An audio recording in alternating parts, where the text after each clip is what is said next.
નમસ્કાર વિદ્યાર્થી મિત્રો, ધોરણ 10ના ચેપ્ટર નંબર 12 કલિકાલ સર્વજ્ઞો હેમચંદ્રાચાર્ય, આ પાઠનો આપણે પહેલો ભાગ આની પહેલાંના લેક્ચરમાં ભણી ગયા.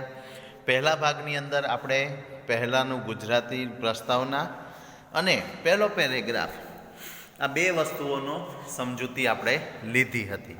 હવે આપણે આગળ વધીએ. ફરી એકવાર રિપીટ કરી દઉં પહેલો પેરેગ્રાફ કે હેમચંદ્રાચાર્ય કલિકાલ સર્વજ્ઞો હેમચંદ્રાચાર્ય, આમાં પાઠની અંદર પહેલા પેરેગ્રાફની અંદર આપણે વાત કરી હતી કે વિક્રમ સંવત 12મી શતાબ્દીમાં સિદ્ધરાજ જયસિંહે માલવ પ્રદેશ પર વિજય કર્યો.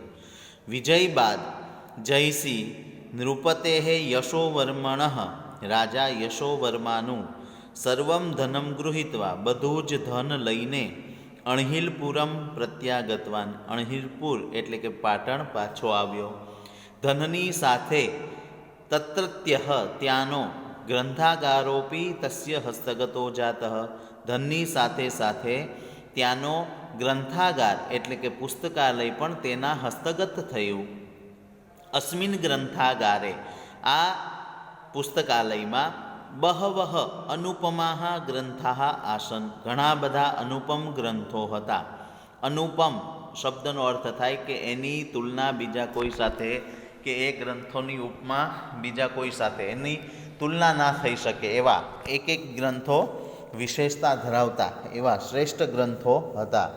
તે શું? અને તે ગ્રંથોમાં ભોજેન વિરચિતમ, ભોજ દ્વારા રચવામાં આવેલું સરસ્વતી કંઠાભરણમ, સરસ્વતી કંઠાભરણ નામનું પ્રસિદ્ધ ભોજ વ્યાકરણ પણ એક હતું. ત્યાં સુધી આપણે અભ્યાસ કર્યો છે. હવે આપણે આગળ અભ્યાસમાં બીજા પેરેગ્રાફથી ચર્ચા શરૂ કરીએ. તો એકદા સિદ્ધરાજ વિચાર પથમ આરૂઢ, એકદા એક દિવસ, સિદ્ધરાજ સિદ્ધરાજ જયસિંહ, વિચાર પથમ, વિચાર એટલે વિચારો અને પથમ એટલે માર્ગ, આરૂઢ એટલે ચઢ્યો, પણ વિચાર પથમ આરૂઢ એનો અર્થ થાય છે કે એક દિવસ સિદ્ધરાજ વિચારે ચઢ્યો. વિચાર પથમ આરૂઢ એટલે કે વિચારના માર્ગ ઉપર ચડ્યો હોય એવી રીતે વિચારોમાં ચડી ગયો. સહ અચિંતયત, તેણે વિચાર્યું, માલવ વિજયેન અહમ ધનસ્ય સ્વામિત્વમ પ્રાપ્તવાન, માલવ વિજયથી હું ધનનો સ્વામી બન્યો, એટલે કે ધનની માલિકીપણું તો મને પ્રાપ્ત થયું. સ્વામિત્વમ એટલે માલિકીપણું, પ્રાપ્તવાન એટલે મળ્યું. તસ્ય ગ્રંથાગાર અપી મયા પ્રાપ્ત, ત્યાંનો ગ્રંથાગાર પણ મેં પ્રાપ્ત કર્યો, ત્યાંની પુસ્તકાલય પણ મેં મેળવી લીધી.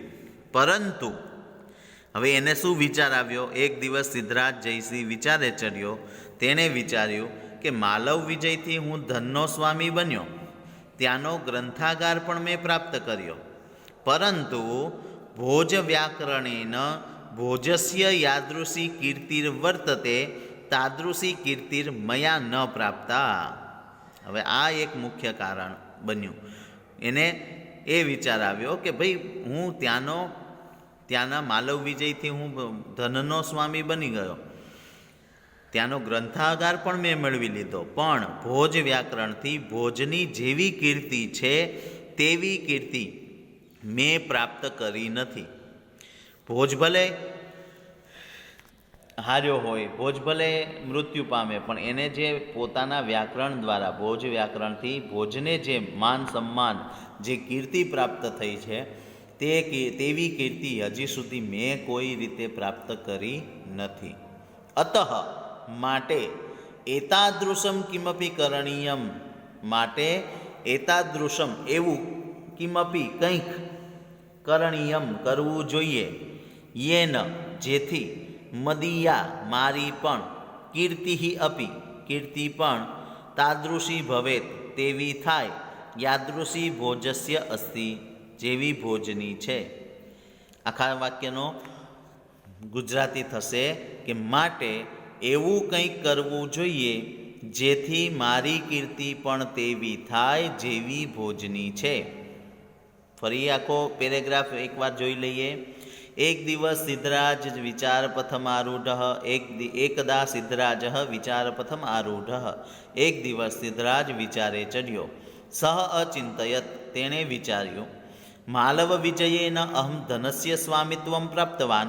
માલવ વિજયથી હું ધનનું માલિકીપણું મળ્યું, મને ધનનું માલિકીપણું મળ્યું. તસ્ય ગ્રંથાગાર અપી મયા પ્રાપ્ત, ત્યાંનો ગ્રંથાગાર પણ મેં પ્રાપ્ત કર્યો.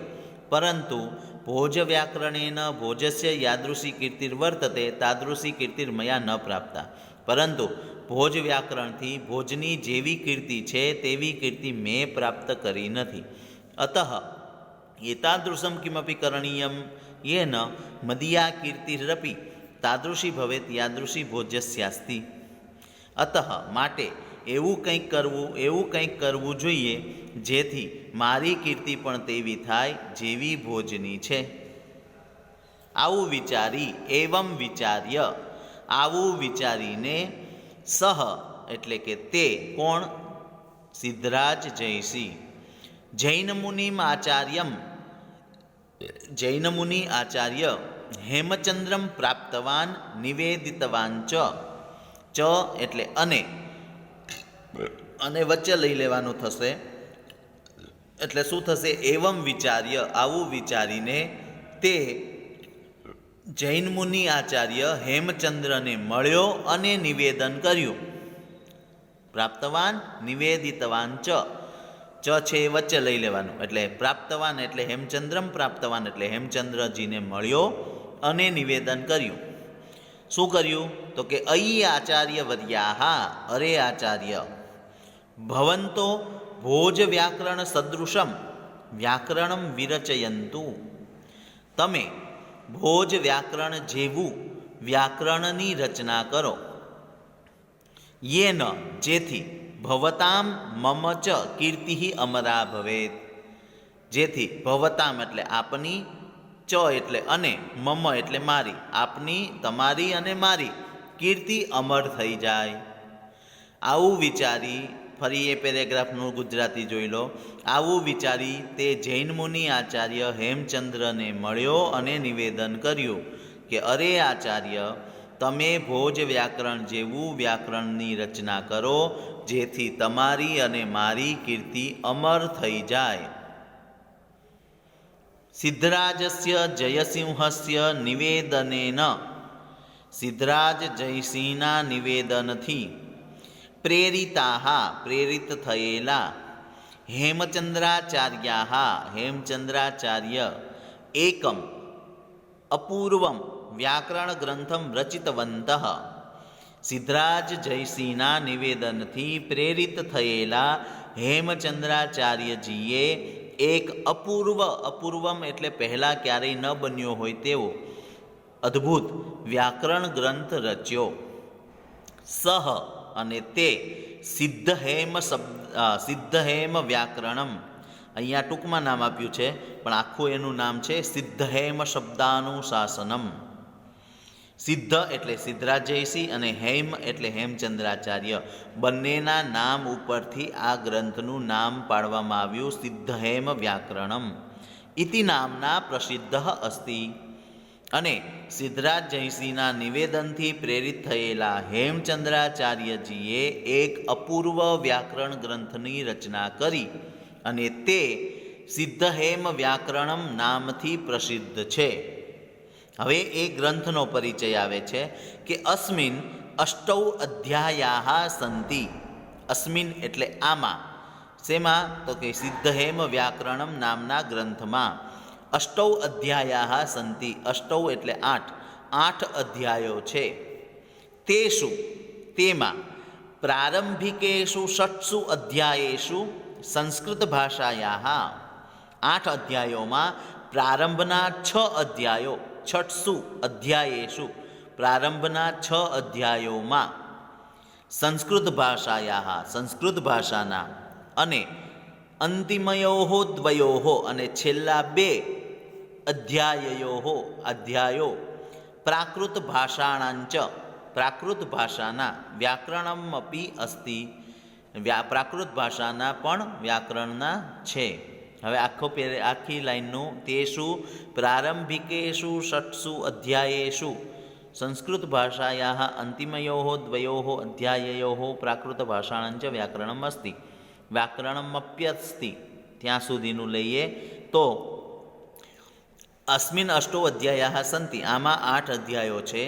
તેમાં પ્રારંભના 6 અધ્યાયો એટલે કે 1, 2, 3, 4, 5 અને 6 એમ ક્રમશઃ 1 થી 6 અધ્યાયો એ સંસ્કૃત ભાષાના વ્યાકરણના, અને અંતિમ દ્વયોઃ અધ્યાયો, અંતિમ 2 અધ્યાય એટલે કે 7મો અને 8મો એ પ્રાકૃત ભાષાના વ્યાકરણના પણ તેમાં છે.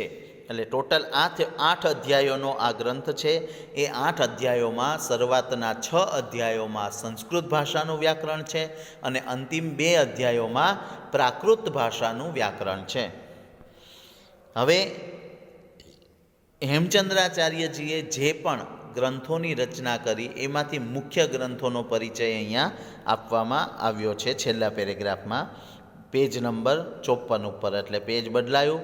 અહીંયા જોઈએ તો હેમચંદ્રાચાર્યજીએ કે હેમચંદ્રાચાર્ય દ્વારા લક્ષ શ્લોક પરિમિતમ, લક્ષ એટલે 1,00,000 શ્લોક, પરિમિતમ 1,00,000 શ્લોકો જેટલું સાહિત્યમ વિરચિતમ અસ્તિ, હેમચંદ્રાચાર્યજી દ્વારા 1,00,000 શ્લોકો જેટલું પ્રમાણ થઈ શકે તેટલું સાહિત્ય તેમણે રચ્યું છે. 1,00,000 શ્લોકો જ રચ્યા છે એવું નહીં, પણ એમણે જેટલા ગ્રંથોની રચના કરી એ બધા ગ્રંથોમાં જો શ્લોકોની ગણના કરવામાં આવે તો 1,00,000 જેટલા શ્લોકો થઈ શકે એટલું સાહિત્ય તેમણે રચ્યું છે. અસ્મિન સાહિત્યે, અને આ સાહિત્યોમાં હવે એમના પર્ટિક્યુલર અમુક વિષયો ઉપર એમના ગ્રંથો છે, એટલે એ ગ્રંથોનો અહીંયા ઉલ્લેખ કરવામાં આવ્યો છે. એમણે સાહિત્ય તો ઘણું બધું લખ્યું છે પણ બધાનો અહીંયા ઉલ્લેખ નથી આપ્યો, મુખ્ય ગ્રંથોનો ઉલ્લેખ આપ્યો છે. તો એમાં જો વ્યાકરણની અંદર તો આપણને આવા અલગ અલગ વિષયો છે તો એ વિષયો દ્વારા આપણને સમજાવવામાં આવ્યું છે. તો વ્યાકરણ વિષયની અંદર હવે આપણને એમ થાય કે વિષય તો કે સંસ્કૃતની અંદર છે ને, સંસ્કૃત ભાષા ખરી પણ એની અંદર પણ વિષયોમાં ફેકલ્ટી હોય. જેમ કે તમે આગળ જતાં સાયન્સ લો તો સાયન્સની અંદર એ વિષય તો ગણાય જ ને, કેમેસ્ટ્રી, મેથ્સ, બાયો, ફિઝિક્સ, એવી રીતે અહીંયા સંસ્કૃત એક આખો અલગ ભાષા છે અને એની અંદર પણ અલગ અલગ વિષયો છે. તો એ વિષયોમાં જોઈએ તો અલગ અલગ વિષયોમાં તેમના શ્રેષ્ઠ પુસ્તકોની ગણના અહીંયા કરવામાં આવી છે કે અસ્મિન સાહિત્યે, આ સાહિત્યમાં અભિધાન ચિંતામણી નામનો કોષગ્રંથ, કોષગ્રંથ એટલે સંસ્કૃત ડિક્શનરી, ચાલુક્ય વંશોત્કીર્તનમ, ચાલુક્ય વંશના કીર્તન એટલે કે એના વખાણ નામનું સંસ્કૃત અને પ્રાકૃત ભાષાથી તૈયાર થયેલું દ્વ્યાશ્રયમ, આ 2 ભાષાઓને આશ્રિત એવું મહાકાવ્ય, ચાલુક્ય વંશોત્કીર્તનમ નામનું મહાકાવ્યની રચના કરી છે. અભિધાન ચિંતામણી નામનો કોષગ્રંથ રચ્યો છે. કાવ્યાનુશાસનમ નામનો અલંકાર શાસ્ત્રનો ગ્રંથ છે અને છંદોનું શાસન એટલે છંદશાસ્ત્રનો ઇત્યાદિનામ, આવા વગેરે બહુનામ ગ્રંથાનામ, ઘણા બધા ગ્રંથોનો સમાવેશો ભવતી, સમાવેશ થાય છે. આમાં મુખ્ય ગ્રંથોની જ અહીંયા ખાલી ચર્ચા કરી છે. આવું તો એમના ઘણા મુખ્ય ગ્રંથો છે પણ આવા એના ઘણા ગ્રંથોની રચના કરી છે. આ પેરેગ્રાફને ફરી એકવાર જોઈએ કે હેમચંદ્રાચાર્યજી દ્વારા 1,00,000 શ્લોકોના પ્રમાણ જેટલું સાહિત્ય રચવામાં આવ્યું છે. આ સાહિત્યમાં અભિધાન ચિંતામણી નામનો કોષગ્રંથ, ચાલુક્ય વંશોત્કીર્તનમ નામનો સંસ્કૃત અને પ્રાકૃત ભાષાથી તૈયાર થયેલું મહાકાવ્ય, કાવ્યાનુશાસનમ નામનો અલંકાર શાસ્ત્રનો ગ્રંથ અને છંદોનું શાસન નામનો છંદશાસ્ત્રનો ગ્રંથ વગેરે ઘણા બધા ગ્રંથોનો સમાવેશ થાય છે. હવે છેલ્લું વાક્ય છે એ હેમચંદ્રાચાર્યજીના વખાણની વાત છે. કેવા વખાણ કર્યા છે તો કે ગુર્જર પ્રદેશે લબ્ધજની એટલે જન્મ લેનાર, ગુજરાત રાજ્યમાં જન્મ લેનાર અયમ હેમચંદ્રાચાર્ય, આ હેમચંદ્રાચાર્ય ન કેવલમ ગુર્જર પ્રાંતે, માત્ર ગુજરાતમાં જ નહીં પરંતુ અપિતુ એટલે પરંતુ સમગ્રેપી સમગ્ર સંસ્કૃત સાહિત્યાકાશે સંસ્કૃત સાહિત્યરૂપી આકાશમાં સૂર્યવત પ્રકાશતે સૂર્યની જેમ પ્રકાશે છે.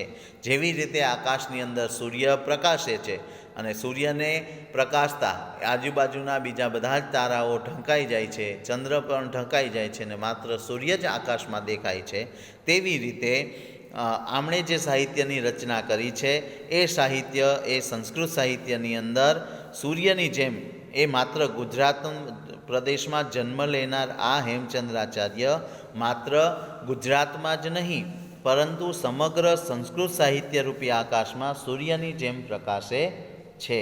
ઓકે, હવે સ્વાધ્યાયની આપણે ચર્ચા કરીએ તો ટિપ્પણી જે શબ્દાર્થની એ બધું હું તમને પીડીએફ મોકલું છું એ પ્રમાણે તૈયાર કરવાના છે.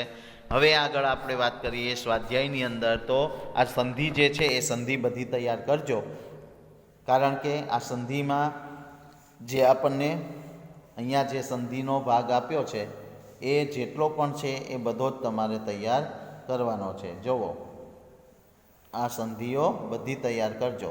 ઓકે, હવે આગળ જોઈએ તો સ્વાધ્યાયની અંદર MCQ પણ તૈયાર કરવા 1 માર્ક્સની અંદર હવે પ્રશ્ન પૂછાઈ શકે છે. MCQને બદલે ડાયરેક્ટ પ્રશ્ન પૂછાઈ શકે 1 માર્ક્સમાં, 1 વાક્યમાં ઉત્તર આપો એવી રીતે. સિદ્ધરાજ જયસિંહ માલવ વિજયમ કદા કૃતવાન? સિદ્ધરાજ જયસિંહે માલવ વિજય ક્યારે કર્યો? તો 12મી શતાબ્દ્યામ, 12મી શતાબ્દીમાં. સરસ્વતી કંઠાભરણ નામના પ્રસિદ્ધમ વ્યાકરણ કેન રચિતમ? ભોજેન. સરસ્વતી કંઠાભરણ નામનું વ્યાકરણ કોણે રચ્યું? તો કે ભોજ રાજાએ. ભોજસ્ય કીર્તિ કેન આસિત? ભોજની કીર્તિ શાના કારણે હતી? તો ભોજ વ્યાકરણેન. હેમચંદ્રાચાર્યેન રચિતમ વ્યાકરણમ કેન નામના પ્રસિદ્ધ? તો સિદ્ધહેમ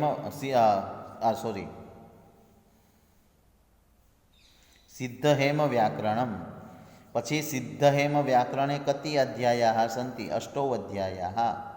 પછી હેમચંદ્રાચાર્ય રચિતમ સાહિત્યમ ખાલી જગ્યા વર્તતે તો 1,00,000 શ્લોક પરિમિતમ. ઓકે, 1,00,000 શ્લોકો જેટલું છે. પછી હેમચંદ્રાચાર્યના વિરચિતમ કોશગ્રંથ અભિધાન ચિંતામણી. કોશગ્રંથ કયો છે? તો કે અભિધાન ચિંતામણી. ઓકે, હવે આગળ જયસિંહ કમ નૃપતિમ પરાજિતવાન? જયસિંહ કયા રાજાને હરાવ્યો? તો યશોવર્મણ. યશોવર્મણમ નૃપતિમ પરાજિતવાન, આવો જવાબ આવશે. ભોજેન વિરચિતમ વ્યાકરણમ કેન નામના પ્રસિદ્ધમ અસ્તિ? ભોજેન વિરચિતમ વ્યાકરણમ સરસ્વતી કંઠાભરણ નામના પ્રસિદ્ધમ અસ્તિ. કસ્ય નિવેદનેન પ્રેરિતાઃ? સિદ્ધરાજ જયસિંહસ્ય નિવેદનેન પ્રેરિતાઃ વ્યાકરણ ગ્રંથમ રચિતવन्तઃ. સિદ્ધહેમ વ્યાકરણસ્ય 6 અધ્યાયેષુ સંસ્કૃતસ્ય વ્યાકરણમ વર્તતે. હું ડાયરેક્ટ જવાબ બોલું છું. હેમચંદ્રાચાર્યેણ રચિતસ્ય અલંકાર શાસ્ત્રીય ગ્રંથ કાવ્યાનુશાસનમ. સંધિ વિચ્છેદ કરો તો ગ્રંથાગારોપી, તો ગ્રંથાગારઃ પ્લસ અપી, કીર્તિ પ્લસ વર્તતે, વ્યાકરણમ પ્લસ અપી પ્લસ અસ્તિ, પ્રાકૃત ભાષાણામ પ્લસ ચ, લબ્ધજનિરયમ લબ્ધજનિ પ્લસ અયમ. ઓકે, પ્રત્યાગચ્છત કર્તરીભૂતકૃદંતસ્ય યોગ્યમ રૂપમ. આપણે એ કર્તરીભૂતકૃદંત નથી આવતું એટલે 4થો ને 5મો જવા દો. 6ઠાની અંદર તો એ પણ આપણે આમાં નથી લેવાનું, કારણ કે એ માત્ર ને માત્ર આ પ્રશ્ન જે છે ગુજરાતી વાક્યનું સંસ્કૃત કરો એ પ્રશ્ન માત્ર નાટ્યખંડોમાંથી આવવાનું છે, એટલે આ અહીંયા પણ તૈયાર કરવાની જરૂર નહીં આવે.